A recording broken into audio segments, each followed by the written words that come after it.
Hello everyone, welcome you all. इस video में हम बात करने वाले हैं पिनाकोल पिनाकोलोन रीअरेंजमेंट की। इस रीअरेंजमेंट के अंदर हम सबसे पहले इसकी जनरल आउटलाइन देखेंगे, उसके बाद में हम इसका एग्जांपल देखेंगे और उसके बाद में हम इसका मैकेनिज्म डिस्कस करेंगे। तो सबसे पहले हम शुरुआत करते हैं इसकी जनरल आउटलाइन से कि यहाँ पर हम किस तरीके का कंपाउंड लेते हैं और उससे हमें किस तरीके का प्रोडक्ट देखने को मिलता है। तो हम यहाँ पर लेते हैं 1,2-डायोल और इस 1,2-डायोल को हम बोलते हैं पिनाकोल। इस पिनाकोल की रिएक्शन हम करवाते हैं एसिडिक मीडियम के अंदर, जिसके बाद में हमें फाइनल प्रोडक्ट देखने को मिलता है, वो मिलता है कार्बोनिल कंपाउंड और इसी कार्बोनिल कंपाउंड को हम बोलते हैं पिनाकोलोन। तो ये थी हमारी जर्नल आउटलाइन पिनाकोल पिनाकोलोन रीअरेंजमेंट की। अब हम इसका एग्जाम्पल लेते हैं। एग्जाम्पल के अंदर हमने लिया है 1,2-डायोल और इस 1,2-डायोल के अंदर ये जो दो कार्बन है, इस कार्बन पर सभी पर क्या है, सेम ही मैथिल ग्रुप अटैच है। इसके बाद में हम इसकी रिएक्शन करवाएंगे H2SO4 के साथ में, तो उसके बाद में हमें इस तरीके का प्रोडक्ट देखने को मिलता है जिसे हम बोलते हैं पिनाकोलोन। तो ये था हमारा एग्जाम्पल जिसके अंदर हमने देखा कि किस तरीके से पिनाकोल पिनाकोलोन के अंदर चेंज हो रहा है in the presence of acidic medium. अब हम इसी एग्जाम्पल का मैकेनिज्म डिस्कस करेंगे ताकि हम अच्छे से समझ पाएं कि किस तरीके से हमने इस कंपाउंड से इस कंपाउंड का फॉर्मेशन किया है। अब हम देखेंगे पिनाकोल पिनाकोलोन रीअरेंजमेंट रिएक्शन का मैकेनिज्म। इस रिएक्शन के अंदर हम वही 1,2-डायोल लेंगे जो कि हमने एग्जाम्पल के अंदर देखा था। इस 1,2-डायोल के अंदर जो ये कार्बन है, इन दोनों कार्बन पर सेम ही तरीके के ग्रुप अटैच है, मतलब हमने सभी पर क्या है, मैथिल ग्रुप अटैच कर रखे हैं। इसके बाद में इस कंपाउंड की रिएक्शन हमने करवाई थी एसिडिक मीडियम के अंदर। तो एसिडिक मीडियम के अंदर रिएक्शन करवाने पर क्या होगा, ये जो प्रोटोन है ये जाकर इस OH के ऊपर अटैक करेगा क्योंकि इस ऑक्सीजन के पास में क्या है, लोन पेयर है। अब यहाँ पर हम ये देख सकते हैं कि यहाँ पर क्या है, सभी ग्रुप सेम है, तो इस वजह से क्या है कि ये प्रोटोन कोई भी OH के ऊपर जाकर अटैक कर सकता है, दोनों में हमें सेम ही प्रोडक्ट देखने को मिलेगा।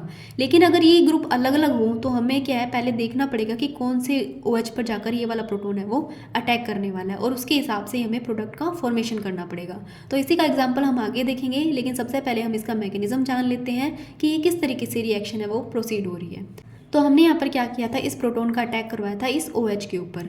इस OH के ऊपर अटैक करने के बाद में यहाँ पर इस ऑक्सीजन के ऊपर आ जाएगा पॉजिटिव चार्ज और इस पॉजिटिव चार्ज को न्यूट्रलाइज करने के लिए क्या होगा, यहाँ से इस बॉन्ड का शिफ्ट होगा और यहाँ से एक वाटर का मॉलिक्यूल रिलीज हो जाएगा।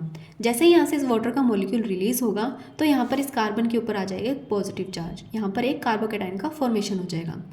अब यहाँ पर कार्बोकैटायन का फॉर्मेशन होने के बाद में क्या, ये जो कंपाउंड है ये आपको 1,2 शिफ्ट शो करेगा। अब आप ये सोच रहे होंगे कि यहाँ पर कार्बोकैटायन का फॉर्मेशन होगा या फिर यहाँ पर कार्बोकैटायन का फॉर्मेशन होगा, तो दोनों जगह सेम ही 2 डिग्री कार्बोकैटायन का फॉर्मेशन हो रहा है, तो फिर भी क्यों ये 1,2 शिफ्ट शो कर रहा है। तो इसका रीज़न ये है कि अगर ये पॉजिटिव चार्ज इस कार्बन के ऊपर आ जाता है तो यहाँ पर क्या होगा, ऑक्सीजन के पास में होते हैं लोन पेयर, तो इस लोन पेयर होने की वजह से ये जो पॉजिटिव चार्ज है ये ज़्यादा स्टेबल हो जाएगा।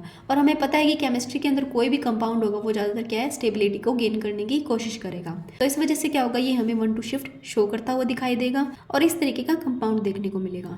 ये जो कंपाउंड है, इस कंपाउंड के अंदर क्या होगा, इस कार्बन के ऊपर पॉजिटिव चार्ज आ जाता है। अब ये पॉजिटिव चार्ज क्या करेगा, ये जो ऑक्सीजन है ये अपने लोन पेयर यहाँ पर डोनेट करेगा।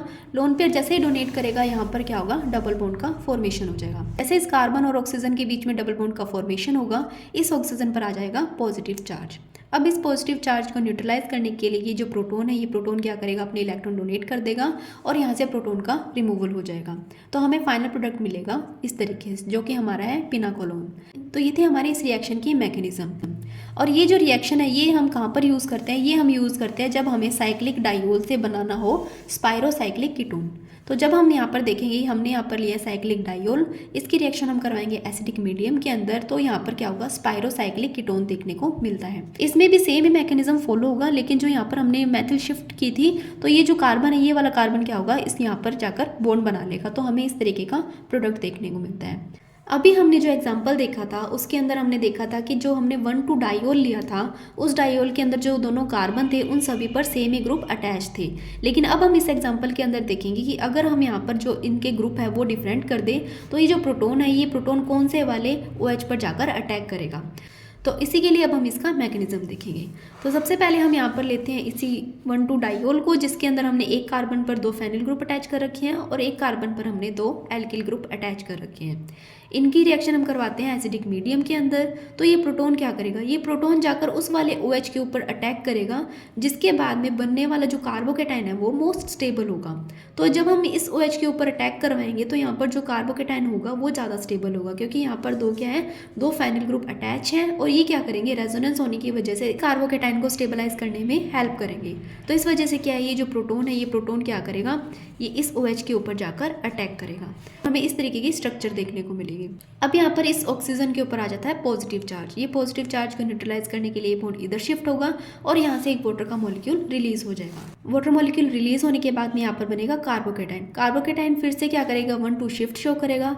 अब आपके माइंड में ये आ रहा होगा कि यहाँ पर पहले से ही फाइनल ग्रुप है, तो ये पॉजिटिव चार्ज तो स्टेबलाइज है, उसके बाद में भी 1 2 शिफ्ट शो कर रहा है। लेकिन यहाँ पर क्या होता है कि अगर ये पॉजिटिव चार्ज इस कार्बन के ऊपर आ जाए तो ये OH जो ऑक्सीजन के पास में लोन पेयर है, ये इसको ज़्यादा अच्छे से स्टेबलाइज कर देते हैं। तो जैसे ये कार्बोकेटाइन क्या करता है, 1 2 शिफ्ट शो करता है और 1 2 शिफ्ट शो करने के बाद में हमें देखने को मिलता है कि इस कार्बन के ऊपर पॉजिटिव चार्ज आ जाएगा और ये जो OH है, ये OH के अंदर जो ऑक्सीजन है, इसके पास में जो लोन पेयर है, ये लोन पेयर क्या करेगा, यहाँ पर डोनेट कर देगा, जिसके बाद में कार्बन और ऑक्सीजन के बीच में डबल बॉन्ड का फॉर्मेशन हो जाता है। डबल बॉन्ड का फॉर्मेशन होने के बाद में इस ऑक्सीजन के ऊपर पॉजिटिव चार्ज को न्यूट्रलाइज करने के लिए जो प्रोटोन है, ये अपने इलेक्ट्रॉन इसको डोनेट कर देगा और खुद यहाँ से रिमूव हो जाएगा और हमें फाइनल प्रोडक्ट मिलेगा इस तरीके से, जो कि हम बोलते हैं पिनाकोलोन। इस रिएक्शन के अंदर दो बातें हमें ध्यान रखने की होती है। सबसे पहले ये कि जो हमारा प्रोटोन है वो जाकर उस OH के ऊपर अटैक करेगा, जिसके बाद में जो बनने वाला कार्बोकेटाइन है वो ज़्यादा स्टेबल होगा। और दूसरा, जब हम 1 2 शिफ्ट करवाते हैं तो हमें वहाँ पर माइग्रेटरी एप्टीट्यूड का ध्यान रखना होगा कि अगर वहाँ पर फेनिल, मेथिल और हाइड्रोजन तीनों ही ग्रुप प्रेजेंट है तो सबसे पहले माइग्रेट होगा हाइड्रोजन, देन उसके बाद में फेनिल और उसके बाद में एल्किल। तो ये है माइग्रेटरी ग्रुप का एप्टीट्यूड। तो ये था हमारा पिनाकोलोन रीअरेंजमेंट का मैकेनिज्म, उसकी रिएक्शन। तो इस वीडियो के लिए इतना ही। आई होप आपको वीडियो अच्छा लगा होगा। अगर वीडियो अच्छा लगा तो please like, share and subscribe कीजिए। Thank you.